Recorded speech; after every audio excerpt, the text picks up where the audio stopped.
राजा Robert की मौत के बाद पूरे किंग्स लैंडिंग में सन्नाटा छाया हुआ था और नेड स्टार्क जो रॉबर्ट का सलाहकार था उसे पता था कि रॉबर्ट के तीनों बच्चे नाजायज हैं। असल में वो रानी सरसी और उसके भाई जेमी की नाजायज औलाद थे। इसीलिए नेड स्टार्क रॉबर्ट के भाई स्टैनिस बराथियन को अगला राजा बनाना चाहता था, लेकिन उसे रॉबर्ट की विधवा रानी सरसी की ताकत का अंदाजा नहीं था, क्योंकि उसने रॉबर्ट की मौत के तुरंत बाद ही अपने बेटे जॉफ्री को सिंहासन पे बिठा दिया था, जो एक बिगड़ैल राजकुमार था जिसे लोगों को तड़फाने में मजा आता था। रानी सरसी ने वहां के सभी सैनिकों को खरीद लिया था, इसीलिए वो नेड स्टार्क को गिरफ्तार कर लेते हैं और उसके सभी लोगों को मार देते हैं। वो उसकी बेटी सांसा जो जॉफ्री की मंगेतर थी उसे भी बंदी बना लिया जाता है। दूसरी तरफ जॉफ्री जिसे चाहे मरवा देता था। सांसा भरे दरबार में जॉफ्री से उसके पिता के लिए घुटनों पर बैठकर रहम की भीख मांगती है। ये देखकर जॉफ्री को काफी मजा आता है। अगले दिन सांसा के पिता नेड स्टार्क को पूरी जनता के सामने लाया जाता है। सांसा को लगा था कि जॉफ्री उनकी जान बख्श देगा, लेकिन वो अपने जल्लाद को उसका सिर काटने का हुक्म दे देता है। सभी उसे समझाने की कोशिश करते हैं, लेकिन अब जॉफ्री राजा था, वो किसी की भी नहीं सुनने वाला था। दूसरी तरफ अपने पिता की मौत की खबर सुनकर उसका बेटा रॉब स्टार्क जंग का ऐलान कर देता है और रॉबर्ट के दोनों भाई रैनली और स्टैनिस भी सिंहासन पे कब्जा करना चाहते थे, इसीलिए वो दोनों भी जंग की तैयारी कर रहे थे। वहीं दूसरी तरफ दरबार में जॉफ्री को एक बंदे का गाना पसंद नहीं आता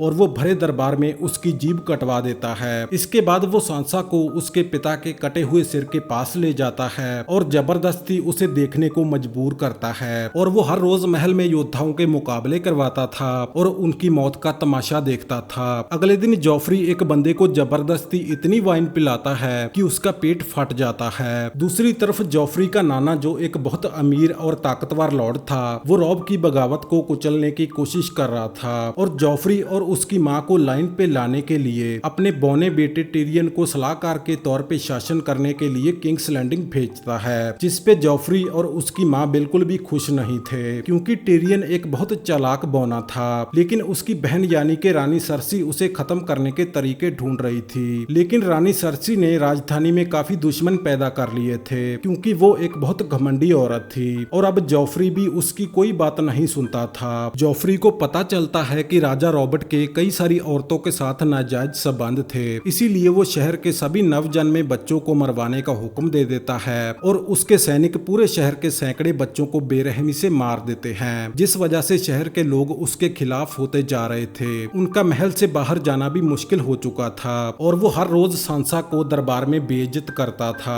उसके अंगरक्षक सांसा को बहुत मारते पीटते थे। जॉफ्री की इन सभी हरकतों से परेशान होकर उसका मामा टिरियन उसके कमरे में दो खूबसूरत लड़कियों को भेजता है कि इससे उसका ध्यान औरतों की तरफ चला जाएगा, लेकिन राजा जॉफ्री उन्हें एक दूसरी को बेल्ट से मारने को कहता है और उनसे बहुत दर्दनाक चीजें करवाता है। लेकिन जब उसका दिल भर जाता है तो वो अपने तीर कमान से उन दोनों की जान ले लेता है। राजमहल में राजा जॉफ्री ये सब करने में मशरूफ था, लेकिन दूसरी तरफ उसके दुश्मन स्टैनिस बराथियन और रॉब स्टार्क ने पूरे किंग्स लैंडिंग को घेर लिया था और शहर पर हमला करने की तैयारी कर रहे थे, और जॉफ्री के मामा टिरियन उनके हमले का मुंह तोड़ जवाब देने की योजना तैयार कर रहे थे। लेकिन महीनों से चल रही जंग की वजह से शहर में भुखमरी फैल रही थी, जिसकी राजा को कोई परवाह नहीं थी, और इस बात पे शहर के लोग बहुत नाराज थे और जॉफ्री के महल से बाहर निकलते ही लोग उस पे गोबर फेंकने लगते हैं और उसे नाजायज राजा कहते हैं। शाही परिवार का घर से निकलना भी मुश्किल हो चुका था। लोग उन्हें कच्चा चबा जाना चाहते थे। उनके हाथ जो भी आता है वो उसके चीथड़े कर देते हैं, जिस वजह से राजा जॉफ्री बहुत गुस्से में था। वो इन सभी को खत्म कर देना चाहता था, तो उसका मामा उसे जोर का तमाचा मारता है और कहता है कि तुम एक बेवकूफ इंसान हो।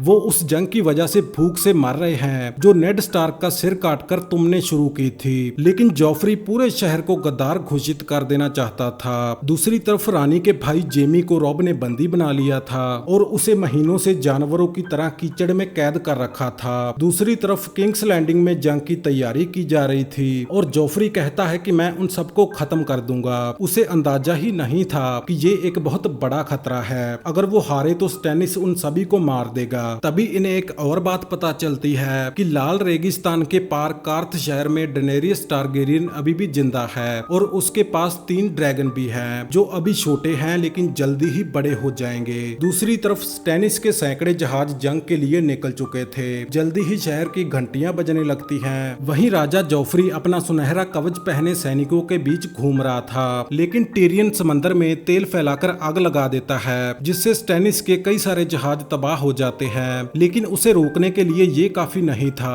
उसके सैनिक अभी भी शहर की तरफ बढ़ रहे थे। जल्दी ही वो दीवारों पर चढ़ जाते हैं और दरवाजा तोड़ने की कोशिश करने लगते हैं। ये सब देखकर जोफ्री काफी डर जाता है और अपने महल में भाग जाता है। जंग के मैदान में स्टैनिस की सेना इन पर भारी पड़ रही थी, लेकिन तभी लॉर्ड टाइविन अपनी सेना के साथ यहाँ पहुंच जाता है और उसके घोड़सवार स्टैनिस की सेना को कुचल देते हैं। जिसके बाद लॉर्ड टाइविन घोड़े पर बैठकर जोफ्री के दरबार में आता है। वहीं मार्जरी नाम की एक खूबसूरत राजकुमारी भी होती है, जिसके साथ जोफ्री की शादी तय कर दी जाती है। जिस बात पे सांसा काफी खुश होती है। उसे लगा था कि जोफ्री अब उसका पीछा छोड़ देगा, लेकिन उसके साथ इससे भी बुरा होता है, क्योंकि टाइविन उसकी शादी बोने टिरियन से पक्की कर देता है। क्योंकि सांसा उत्तर राज्य की चाबी थी। जिसके पास भी सांसा होगी उसके पास उत्तर होगा, क्योंकि रॉब स्टार्क को धोखे से मार दिया गया था। इसीलिए लॉर्ड टाइविन टिरियन को हुक्म देता है कि तुम्हें उससे शादी करनी होगी और एक बच्चा पैदा करना होगा।